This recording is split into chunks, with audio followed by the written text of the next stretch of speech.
गुढीपाडव्याला दिवशी महिलांनो लक्षात ठेवा, घरामध्ये लहान मुलं असतील, मोठे लोक असतील, सगळ्यांच्या अंघोळीच्या पाण्यामध्ये ही एक वस्तू नक्की टाकायची आहे।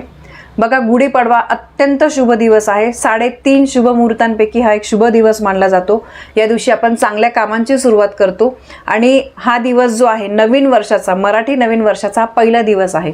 त्यामुळे येणारं हे वर्ष आपल्याला अत्यंत सुखाचं जाण्यासाठी, आपल्यातली निगेटिव्हिटी, नकारात्मकता हे काढून टाकण्यासाठी तुम्हाला गुढीपाडव्याच्या दिवशी जेव्हा सकाळी तुम्ही आंघोळ कराल तेव्हा आंघोळीच्या पाण्यामध्ये ही एक गोष्ट न विसरता टाकायची आहे। ही वस्तू प्रत्येकाच्या घरामध्ये असते, फक्त तिचा आपल्याला वापर करायचा आहे। चमत्कार घडेल असा हा अत्यंत सोपा पण खूप प्रभावी असा उपाय आहे। माता लक्ष्मी यामुळे प्रसन्न होते, आपल्यामधली निगेटिव्हिटी, नकारात्मकता सगळी धुवून जाते आणि मग आपण जे काही कष्ट करतोय त्याचं आपल्याला फळ नक्की मिळतं।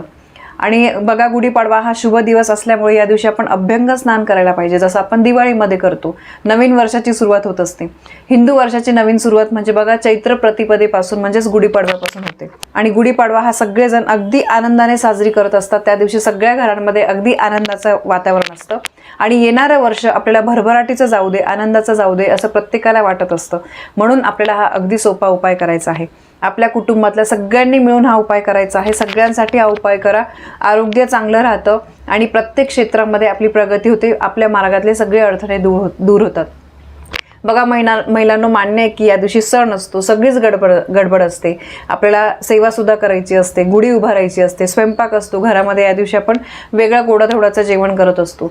पण काय, या गडबडीमध्ये खरंच विसरून जाऊ नका, आधीच तुम्ही आदल्या दिवशी या गोष्टी काढून ठेवा। भले तुम्ही बघा आंघोळ सकाळी करणार आहे, बाकीच्या गोष्टी आपल्याला सगळ्या नंतर करायच्या आहे, पण घरातल्या सगळ्यांसाठी हा उपाय करायचा आहे। तर सगळ्यात पहिले बघा, सगळ्यात सोपं म्हणजे तुम्हाला आंघोळीच्या वेळेस आंघोळीच्या पाण्यामध्ये चिमूटभर हळद टाकायची आहे। आपली जी हळद असते ती हळद प्रत्येकाच्या घरामध्ये असते, हळद नाही असं एक पण घर तुम्हाला सापडणार आहे। प्रत्येकाच्या आंघोळीच्या पाण्यामध्ये तुम्हाला चिमूटभर हळद टाकायची आहे। हळद टाकताना कुलदेवीचं, आपल्या स्वामींचं स्मरण करायचं आहे आणि ज्यावेळेस तुम्ही आंघोळ कराल या पाण्याने त्यावेळेस तुम्हाला फक्त ओम नमो विष्णवे नमः, ओम नमो विष्णवे नमः असं तुम्हाला 5 ते 7 वेळेस फक्त म्हणायचं आहे आणि त्यानंतर त्या पाण्याने आंघोळ करायची आहे।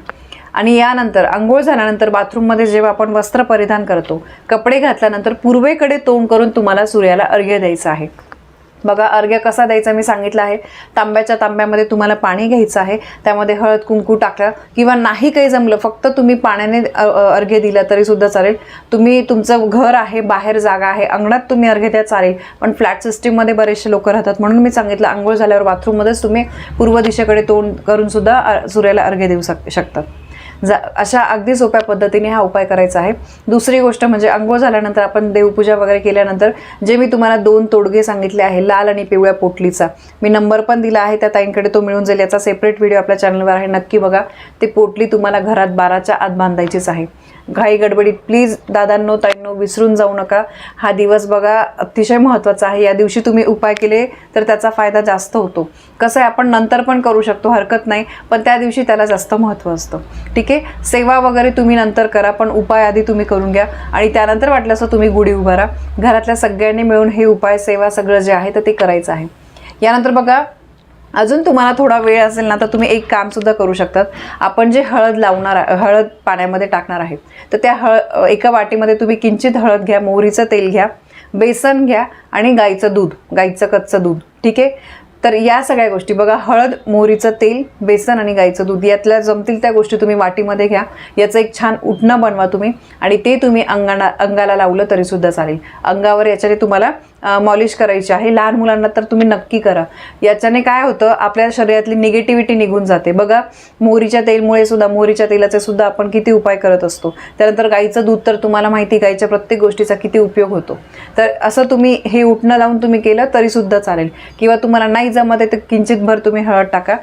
यानंतर या दिवशी बघा, कडुलिंबाचे पानं सुद्धा तुम्हाला त्याचे उपाय करायचे असतात। तर आंघोळीच्या पाण्यामध्ये तुम्ही कडुलिंबाचं 1 पान टाका। कडुलिंबाचं पान अत्यंत औषधी असतं आणि आंघोळीच्या पाण्यामध्ये ते टाकून जर या दिवशी, बघा आपण दरवेळेस नाही करत, वर्षातले असे काही दिवस असतात त्याला त्या दिवशी काही गोष्टींना महत्त्व असतं, म्हणून तुम्ही आंघोळीच्या पाण्यामध्ये एक तुम्ही कडुलिंबाचं पान टाका आणि त्याच्याने आंघोळ करा। यामुळे रोगराईपासून सुटका होते। आपण बघा बऱ्याचशा ॲड बघतो, काही फेसचे क्रीम असतात किंवा काही टूथपेस्ट वगैरे त्याच्यामध्ये कडुलिंबाचा पानांचा उपयोग केला जातो। काही औषधांमध्ये सुद्धा ते ॲड केलं जातं। तर हे तुम्हाला या दिवशी खायचं सुद्धा आहे. त्याचा पण मी एक सेपरेट व्हिडिओ आहे, तो तुमच्यासाठी नक्की आणेल की त्याचा कसा उपाय करायचा आहे. पण अंघोळीच्या पाण्यामध्ये 1 ते 2 तुम्ही कडुलिंबाचे पानं टाकायचे आहे. यामुळे सगळ्या रोगराईपासून आपलं संरक्षण होतं. देवी आईची कृपा आपल्यावर राहते. आणि बघा, दिवस हा महत्त्वाचा आहे, त्यामुळे या दिवशी ना काही गोष्टी तुम्ही करा, सेवा करा. म्हणजे बघा, हा दिवस आहे ना वाया जाऊ नका देऊ. आपण काय करतो, सुट्टी असते तर त्यामुळे अशा सणासुदीला उशिरा उठतो, पण असं बिलकुल करू नका. दिवस महत्त्वाचा असतो, त्याचा आपल्याला फायदा करून घ्यायचा असतो. कारण बघा, मग आपण म्हणतो की मी एवढं करते तेवढं करते तरी पण माझ्यावर अशी वेळ काय येते. तर वाईट वेळ आपल्यावर येऊ नये, आणि आली तरी ती आपण अगदी चुटकीसरशी त्याच्यातून मार्ग काढू शकतो. यासाठी आपल्याला हे काही उपाय केले ना तर त्याचा आपल्याला 100% फायदा होत असतो. तर बघा, अगदी हा छोटासा उपाय आहे. नक्की तुम्ही अंघोळीच्या पाण्यामध्ये सांगितल्याप्रमाणे तुम्ही उटणं बनवून लावा किंवा चिमूटभर हळद टाका, आणि सोबत तुम्हाला कडुलिंबाचा पाला हा अंघोळीच्या पाण्यामध्ये टाकायचाच आहे. यामुळे सगळी नकारात्मकता धुतली जाईल आणि आपल्यामधल्या वाईट गुणांचा सुद्धा नाश होईल. वाईट काही आपल्यावर कोणी काही वाईट कोणाचा विचारांचा प्रभाव झाला असेल तर तो सुद्धा निघून जाईल. तर ही बघा, अत्यंत महत्त्वाची आणि छोटीशी माहिती मला तुमच्यापर्यंत पोहोचवायची होती. माहिती आवडली असेल, व्हिडिओला लाईक करा, शेअर करा. आपल्या चॅनलवर नवीन असाल तर सबस्क्राईब नक्की करा. धन्यवाद. श्री स्वामी समर्थ.